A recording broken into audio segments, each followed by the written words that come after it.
नमस्कार। आकाशवाणी जयपुर अजमेर से प्रस्तुत हैं प्रादेशिक समाचार।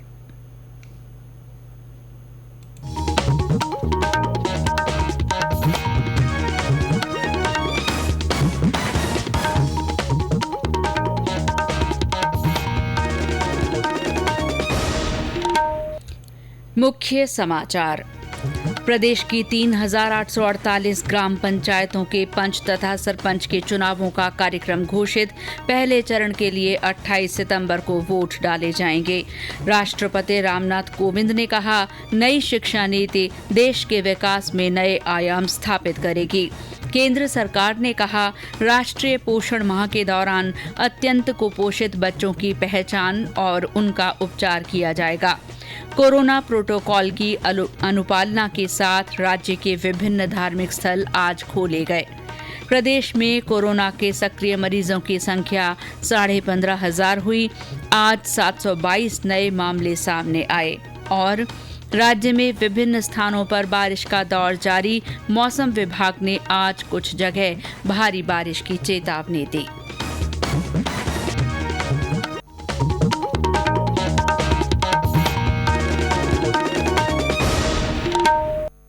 समाचारों के साथ मैं शीला चावला। और अब समाचार विस्तार से। राज्य निर्वाचन आयोग ने प्रदेश की 3,848 ग्राम पंचायतों के पंच तथा सरपंच के चुनावों का कार्यक्रम घोषित कर दिया है। इसी के साथ संबंधित क्षेत्रों में आदर्श आचार संहिता लागू हो गई है। इन पंचायतों में मतदान 4 चरणों में होगा और पहले चरण के लिए अधिसूचना 16 सितंबर को जारी होगी तथा 28 सितंबर को वोट डाले जाएंगे। दूसरे चरण के लिए 3 अक्टूबर, तीसरे चरण के लिए 6 अक्टूबर तथा चौथे चरण के लिए 10 अक्टूबर को मतदान होगा। विभिन्न जिलों की उन 13 ग्राम पंचायतों में चुनाव नहीं होगा जो पूर्ण या आंशिक रूप से नगर पालिका क्षेत्र में शामिल की जा चुकी हैं। इन चुनावों के लिए मतदाता सूचियों का अंतिम प्रकाशन 10 जून को किया जा चुका है, लेकिन 1 जनवरी 2020 को 18 साल की उम्र पूरी करने वाले युवा मतदाता अपने नाम मतदाता सूची में जुड़वा सकते हैं। इसके अलावा मतदाता सूची से नाम हटवाया या नाम में संशोधन भी कराया जा सकता है। अंतिम रूप से प्रकाशित नामावली के अनुसार इन पंचायतों में कुल 1,28,23,000 से ज्यादा मतदाता हैं। पहले चरण में 1,003 ग्राम पंचायतों में चुनाव होंगे। इसी तरह दूसरे चरण में 1,028, तीसरे चरण में 943 तथा चौथे चरण में 874 पंचायतों में चुनाव होंगे। सरपंच पद के लिए चुनाव में इलेक्ट्रॉनिक वोटिंग मशीन का उपयोग होगा, जबकि पंच पद का निर्वाचन परंपरागत तरीके से मतपेटी और मतपत्रों के माध्यम से कराया जाएगा। कोविड से बचाव के लिए राज्य निर्वाचन आयोग द्वारा पहले ही विस्तृत दिशा निर्देश जारी किए जा चुके हैं। इसके लिए प्रत्येक मतदान बूथ पर मतदाताओं की संख्या 1100 से घटाकर 900 कर दी गई है। इसके चलते मतदान केंद्रों की संख्या भी बढ़ाई गई है। मतदान के समय में भी बढ़ोतरी की गई है। अब मतदान सुबह 7:30 बजे से शाम 5:30 बजे तक कराया जाएगा। जितेंद्र द्विवेदी, आकाशवाणी समाचार, जयपुर। राष्ट्रपति रामनाथ कोविंद ने कहा है कि नई शिक्षा नीति देश के विकास में नए आयाम स्थापित करेगी।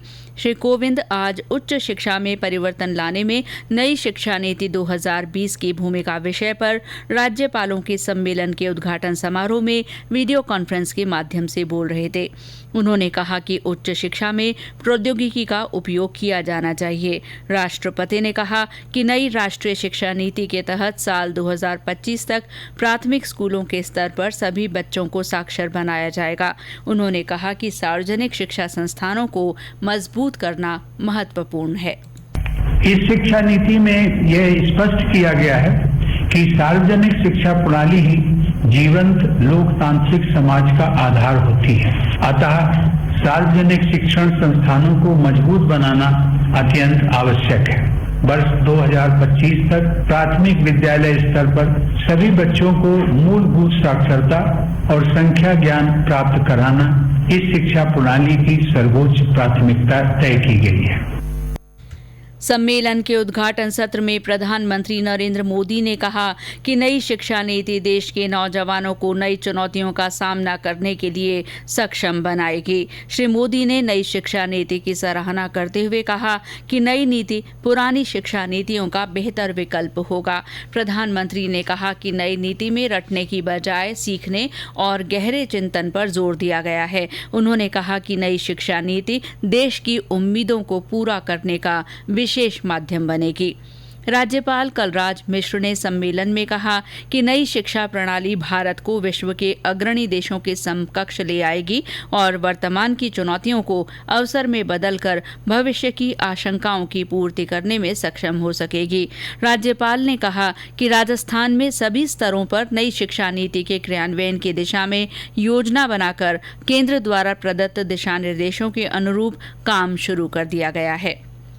प्रधानमंत्री नरेंद्र मोदी कल 11 बजे वीडियो कॉन्फ्रेंस के माध्यम से जयपुर में पत्रिका गेट का लोकार्पण करेंगे। इस प्रतिष्ठित गेट का निर्माण पत्रिका समाचार समूह द्वारा जवाहरलाल नेहरू मार्ग पर किया गया है। प्रधानमंत्री इस मौके पर समूह के अध्यक्ष द्वारा लिखी गई 2 पुस्तकों का विमोचन भी करेंगे। इस कार्यक्रम का डीडी न्यूज पर सजीव प्रसारण किया जाएगा। केंद्र सरकार ने कहा है कि राष्ट्रीय पोषण माह के दौरान अत्यंत कुपोषित बच्चों की पहचान और उनका समुचित उपचार किया जाएगा। तीसरा राष्ट्रीय पोषण इस महीने मनाया जा रहा है। वर्ष 2018 में शुरू किए गए प्रधानमंत्री के सर्वांगीण पोषण कार्यक्रम के अंतर्गत हर साल सितंबर में पोषण माह मनाया जाता है। पोषण माह का उद्देश्य छोटे बच्चों और महिलाओं के बीच कुपोषण की समस्या को दूर करने और सभी के लिए पोषण तथा स्वास्थ्य सुनिश्चित करने में जन भागीदारी को प्रोत्साहित करना है। एक ट्वीट में प्रधानमंत्री नरेंद्र मोदी ने देश से कुपोषण को समाप्त करने से संबंधित जागरूकता पैदा करने के लिए सभी के समन्वित प्रयासों की आवश्यकता बताई है। सूचना और प्रसारण मंत्री प्रकाश जावड़ेकर ने देशवासियों से स्थानीय पोषक खाने की विधि सरकारी पोर्टल पर साझा करने की अपील की है। ये समाचार आकाशवाणी जयपुर अजमेर से प्रसारित किए जा रहे हैं। प्रादेशिक समाचार बुलेटिन आप हमारे ट्विटर हैंडल @AIR_News_जयपुर पर फॉलो कर सकते हैं। राज्य में विभिन्न धार्मिक स्थल आज से खुल गए हैं। सभी मंदिरों में कोरोना प्रोटोकॉल की पालना की जा रही है। करौली जिले के कैला देवी और मदन मोहन जी मंदिर और बांसवाड़ा के त्रिपुर सुंदरी मंदिर आज खुल गए हैं। झालावाड़ जिले के झालरापाटन में द्वारकाधीश मंदिर और सूर्य मंदिर, भरतपुर के बिहारी जी और गंगा मंदिर में श्रद्धालुओं को कोरोना दिशा निर्देशों की पालना करते हुए दर्शन कराए गए। अजमेर में ख्वाजा साहब की दरगाह और पुष्कर के मंदिर भी श्रद्धालुओं के लिए खोल दिए गए हैं। दरगाह में सुबह 5 बजे आस्ताना खुलने के साथ ही जियारत के लिए लोगों का पहुंचना शुरू हो गया था। दरगाह कमेटी और अंजुमन की ओर से सोशल डिस्टेंसिंग और सैनिटाइजिंग का बंदोबस्त किया गया। दरगाह के 10 में से 4 दरवाजों को ही जायरीन के लिए खोला गया है, लेकिन मज़ार शरीफ पर फूल और चादर चढ़ाने की इजाज़त नहीं दी गई है। उधर पुष्कर में ब्रह्मा मंदिर में श्रद्धालुओं को गर्भगृह में 18 फुट की दूरी से ही ब्रह्मा जी की मूर्ति के दर्शन करने की इजाज़त दी गई है। यहाँ भी प्रसाद और माला चढ़ाने की अनुमति नहीं है। वहीं जैसलमेर से हमारे संवाददाता ने बताया कि जिले के दोनों प्रसिद्ध मंदिर आज से श्रद्धालुओं के लिए खोल दिए गए हैं।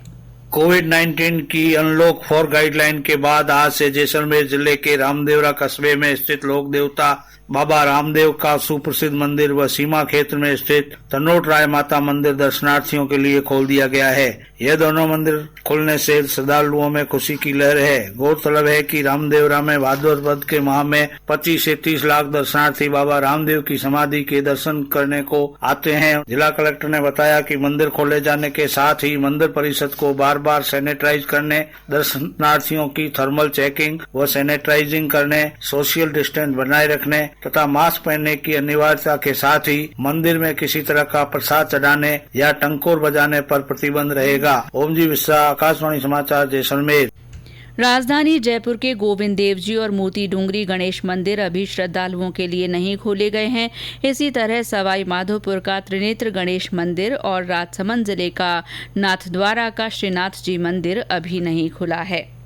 चिकित्सा मंत्री डॉक्टर रघु शर्मा ने कहा है कि प्रदेश में कोरोना के बेहतर प्रबंधन के चलते मृत्यु दर गिरकर 1.25% पर आ गई है। उन्होंने बताया कि 10 बड़े राज्यों के मुकाबले प्रदेश में औसत कोरोना मृत्यु दर खासी कम है। साथ ही राज्य में कोरोना से ठीक होने वाले लोगों का प्रतिशत 82 तक पहुंच गया है। वहीं पॉजिटिविटी प्रतिशत भी कम है। स्वास्थ्य मंत्री ने बताया कि हाई फ्लो ऑक्सीजन युक्त 3018 आईसीयू बेड हैं, जिनमें से वर्तमान में 872 ही काम में लिए जा रहे हैं। उन्होंने बताया कि 913 आईसीयू बेड में से 406 काम आ रहे हैं। इसी तरह 490 वेंटिलेटर में से 113 ही इस्तेमाल हो रहे हैं। उन्होंने बताया कि पूरे राज्य में 130 कोविड डेडिकेटेड अस्पताल संचालित किए जा रहे हैं। इसके अलावा 292 कोविड केयर सेंटर भी विकसित किए जा चुके हैं। प्रदेश में कोरोना के ताज़ा आंकड़ों के अनुसार 15,562 सक्रिय मरीज ही रह गए हैं। 74,969 मरीज स्वस्थ हो गए हैं। अब तक 24,71,540 लोगों की कोरोना जांच की गई है। इनमें से कुल 91,678 लोगों में संक्रमण की पुष्टि हुई है। आज सुबह की रिपोर्ट के अनुसार 722 नए मामले सामने आए हैं। इनमें सबसे ज्यादा 108 मामले जयपुर के हैं। जोधपुर में 81 नए मामले सामने आए हैं। हमारे संवाददाता ने बताया कि शहर के अस्पतालों में कोरोना जांच के लिए इंतजामों में बदलाव किया गया है। अब जोधपुर के महात्मा गांधी अस्पताल में ही कोविड मरीजों को रखा जाएगा। कोविड अस्पताल एमडीएम अस्पताल में शिफ्ट नहीं होगा। इसके लिए एमजीएच की क्षमता बढ़ाई जाएगी। एमजीएच की आरआरसी बिल्डिंग को नॉन कोविड मरीजों के लिए खोल दिया गया है। वहीं कोरोना मरीजों की केयर की जानकारी के लिए अब आरएस स्तर के अधिकारी लगाए जाएंगे। इधर शहर के पिकनिक स्थलों पर लोगों की आवाजाही बढ़ने से आज पुलिस ने कई जगह सख्ती दिखाई। बिना मास्क के घूम रहे लोगों के चालान काटे। आशीष, आकाशवाणी समाचार, जोधपुर। इस बीच राज्य में कोरोना वायरस संक्रमण की रोकथाम के उद्देश्य से जन जागरूकता के लिए चिकित्सा और स्वास्थ्य मंत्री डॉक्टर रघु शर्मा ने अलवर, अजमेर और जोधपुर के लिए आज मोबाइल प्रचार प्रसार रथों को हरी झंडी दिखाकर रवाना किया गया। वहीं बीकानेर जिले के सम्मेवाला में कोविड-19 के बारे में जानकारी देने के लिए कार्यशाला आयोजित की गई। जयपुर के जिला कलेक्टर अंतर सिंह नेहरा ने कोविड से होने वाली मौत के मामले में मृतक के अंतिम संस्कार के संबंध में विभिन्न विभागों की आज बैठक ली। श्री नेहरा ने निर्देश दिए कि कोविड के कारण होने वाली मृत्यु में देह के निस्तारण में कोविड संबंधी सभी प्रोटोकॉल की पालना सुनिश्चित की जाए। साथ ही प्रयास किए जाएं कि अंतिम संस्कार में ज्यादा समय न लगे। उन्होंने इस काम के लिए अतिरिक्त वाहनों का प्रबंध करने के भी निर्देश दिए। मुख्य सचिव राजीव स्वरूप ने कहा है कि प्रदेश में सिलिकोसिस बीमारी से पीड़ित कोई भी व्यक्ति सरकारी सहायता से वंचित नहीं रहना चाहिए। आज उच्चाधिकारियों की एक बैठक में सिलिकोसिस मामलों की समीक्षा करते हुए उन्होंने कहा कि इसके लिए शीघ्र सर्वे शुरू किया जाए तथा प्रमाणीकरण और सहायता राशि के भुगतान की कार्रवाई की जाए। पूर्व उप मुख्यमंत्री सचिन पायलट के जन्मदिन के मौके पर आज राज्य भर में विभिन्न कार्यक्रम आयोजित किए जा रहे हैं। राज्यपाल कलराज मिश्र ने इस अवसर पर श्री पायलट को बधाई दी। मुख्यमंत्री अशोक गहलोत ने एक ट्वीट कर श्री पायलट को बधाई दी और उनकी लंबी आयु की कामना की। प्रदेश के जयपुर, टोंक, करौली, भरतपुर, झालावाड़ और बूंदी जिलों में रक्तदान शिविर सहित कई अन्य कार्यक्रम हुए। और अब मौसम।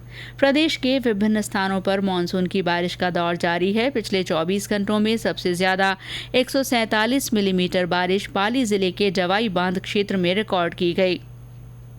इसी तरह सिरोही जिले के माउंट आबू में 114 मिलीमीटर, प्रतापगढ़ के छोटी सादड़ी में 85 मिलीमीटर बारिश हुई। आज जयपुर, सवाई माधोपुर में हल्की से मध्यम बारिश हुई है। वहीं बूंदी जिले में भी विभिन्न स्थानों पर हल्की बारिश हुई है।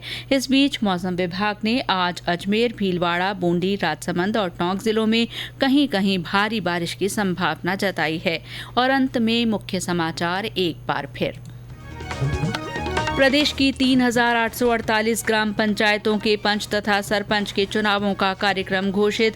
पहले चरण के लिए 28 सितंबर को वोट डाले जाएंगे। राष्ट्रपति रामनाथ कोविंद ने कहा है कि नई शिक्षा नीति देश के विकास में नए आयाम स्थापित करेगी।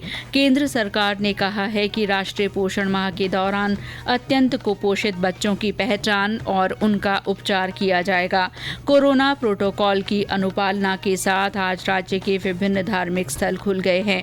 प्रदेश में कोरोना के सक्रिय मरीजों की संख्या 15,500 हो गई है। आज 722 नए मामले सामने आए हैं और प्रदेश के विभिन्न स्थानों पर मानसून की बारिश का दौर जारी है। मौसम विभाग ने आज कई स्थानों पर भारी बारिश की चेतावनी दी है।